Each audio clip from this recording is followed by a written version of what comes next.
علامتی ہفتوں کی پیش گوئی کا استعمال کیا ہو۔ تاہم ایک اور موقع پر اس نے کہا، میرے پاس جو گواہی ہے وہ یوحنا اصطباغی کی گواہی سے بڑی ہے، کیونکہ جو کام باپ نے مجھے پورے کرنے کو دیے ہیں، یعنی یہی کام جو میں کرتا ہوں، وہ میرے گواہ ہیں۔ باپ نے مجھے بھیجا ہے۔ عزیزو، ہم ان باتوں سے کیا سبق حاصل کرتے ہیں؟ مقدس پطرس رسول اپنی پہلے عام خط میں بیان کرتا ہے کہ اسی نجات کی بابت ان نبیوں نے بڑی تلاش اور تحقیق کی جنہوں نے اس فضل کے بارے میں جو تم پر ہونے کو تھا نبوت کی۔ انہوں نے اس بات کی تحقیق کی کہ مسیح کا روح جو ان میں تھا اور پیشتر سے مسیح کے دکھوں کی اور ان کے بعد کے جلال کی گواہی دیتا تھا، وہ کون سے اور کیسے وقت کی طرف اشارہ کرتا تھا۔ پہلا پطرس پہلا باب اس کی 10ویں اور 11ویں آیت۔ بس عہد قدیم کے لوگ مسیح موعود کی آمد کے وقت اور زمانے کے بارے میں بھی کچھ بھی نہیں جانتے تھے۔ یہ سب کچھ خدا کے اختیار میں تھا۔ اسی لیے پولس رسول گلتیا کے اہل ایمان کو لکھتا ہے کہ ہم بھی جب روحانی طور پر بچے تھے تو دنیاوی ابتدائی باتوں کے پابند ہو کر، یعنی کہ شریعت کی غلامی کی حالت میں رہے، لیکن جب وقت پورا ہو گیا تو خدا نے اپنے بیٹے کو بھیجا جو عورت سے پیدا ہوا اور شریعت کے ماتحت پیدا ہوا۔ غلطیوں چوتھا باب اس کی 3 اور 4 آیت۔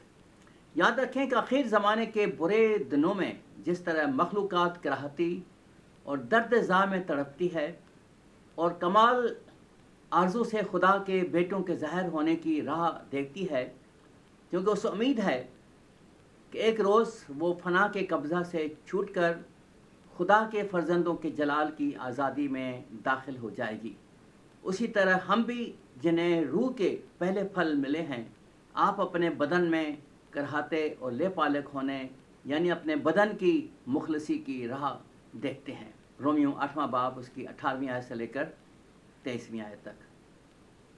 پس بزرگ نوح، موسیٰ اور بنی اسرائیل قوم کی طرح آج کل ہم بھی اعتماد کے ساتھ وقتوں اور میعادوں کو خدا کے ہاتھ میں چھوڑ سکتے ہیں۔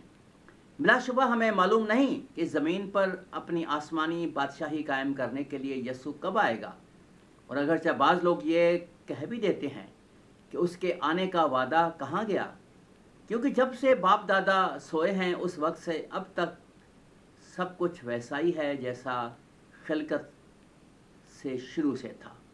دوسرا پطرس 3 باب اس کی 4 آیت۔ تاہم کلام مقدس کے مطابق خاطر جمع رکھیں کہ ایک نہ ایک دن ہمارا خداوند یسوع مسیح ہمیں اپنے ساتھ باپ کے گھر میں لے جانے کے لیے ضرور آئے گا۔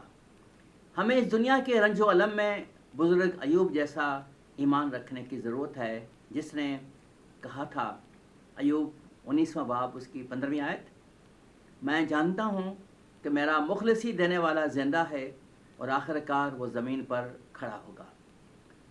پولس رسول نے اپنے روحانی فرزند تیموتھیوس کو پاسبانی خط میں لکھا، پہلے تیموتھیوس میں اس خدا کو جو سب چیزوں کو زندہ کرتا ہے اور مسیح یسوع کو جس نے پنتس پلاطس کے سامنے اچھا اقرار کیا تھا، گواہ کر کے تجھے تاکید کرتا ہوں کہ ہمارے خداوند یسوع مسیح کے اس ظہور تک حکم کو بے داغ اور بے الزام رکھ، جسے وہ مناسب وقت پر نمایاں کرے گا، جو مبارک اور واحد حاکم، بادشاہوں کا بادشاہ اور خداوندوں کا خداوند ہے۔ بقا صرف اسی کو حاصل ہے، اور وہ اس نور میں رہتا ہے جس تک کسی کی رسائی نہیں ہو سکتی، نہ اسے کسی انسان نے دیکھا ہے نہ دیکھ سکتا ہے۔ اس کی عزت اور سلطنت ابد تک رہے، آمین۔ خدا ہم سب کو برکت بخشے، آمین۔